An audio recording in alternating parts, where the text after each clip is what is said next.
চাব লাগিব। এতিয়া সকলোৱে মিঠাতেল খোৱা হয় নহয়?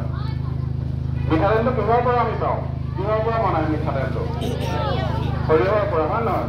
আমি যেতিয়া সৰিয়হৰ খেতি কৰোঁ তাতে কিছুমান বস্তু গজে, আৰ্জিমন চিডছ বুলি কয়। সেই বস্তুটো মিঠাতেলত থাকিব নালাগে। যেতিয়া সৰিয়হবিলাক গজে তাতে কিছুমান সৰিয়হৰ নিচিনা দেখিবলৈ একে সৰু সৰু কিছুমান তাতে চিডছ গজে, মানে আৰ্জিমন চিডছ বুলি কোৱা হয়। সেই বস্তুটো আমাৰ ইয়াতে ডিটেক্ট হয়। সেইটো মানে মাষ্টাৰ্ড অইলত থাকিব নালাগে। আৰু এটা বস্তু আছে ৰেঞ্চিডিটি, সেইটো মিঠাতেলত থাকে। মানে যেতিয়া কিছুমান মিঠাতেল দোকানত বহুদিন পুৰণি হৈ যায়, ষ্টকত থাকি যায়, তাতে ৰেঞ্চিডিটি সেই বস্তুটো চোৱা হয়। ৰেঞ্চিডিটি তাতে বাঢ়ি যায়, সেই বস্তুটো থাকিব নালাগে মিঠাতেলত। সেই বস্তুখিনি আমাৰ ইয়াতে চোৱা হয়। তাৰোপৰি আৰু এটা বস্তু আছে ৰাইচ ব্ৰেন অইল বুলি কয়।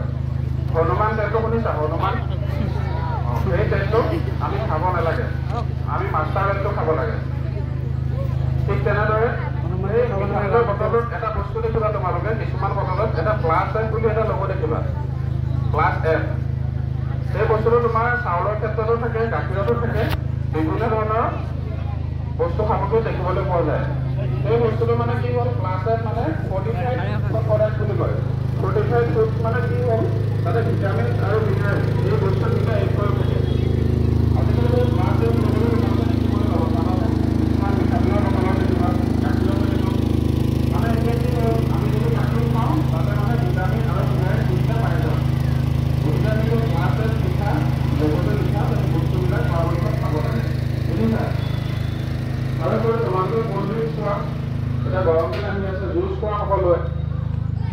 সেই জুচসমূহ আমাৰ ইয়াতে পৰীক্ষা কৰা হয়। সেই বস্তুটো কেনেকৈ চোৱা হয়, এইটো এটা মিটাৰ আছে, ৰিফ্ৰেক্ট'মিটাৰ বুলি কয়, দেখিছে সকলোৱে? ইয়াতে যদি আমি ক'ল্ড ড্ৰিংকছ দি দিওঁ ইয়াতে, তেতিয়া ইয়াত তাৰ ৰিজাল্টটো আমি পাম। সেই বস্তুটো TSS বুলি কয়, টোটেল চলিউবল চলিড। সেই বস্তুটো পাৰ্চেণ্টেজ অফ 10ৰ ওপৰত আহিব লাগে, বুজিছা সকলোৱে? আজিকালি কিছুমান ক্ষুদ্ৰ ব্যৱসায় গাঁৱে ভূঞে গঢ় লৈ উঠিছে, যিসমূহ মানে আমাক খোৱাৰ বাবে উপযোগী নহয়।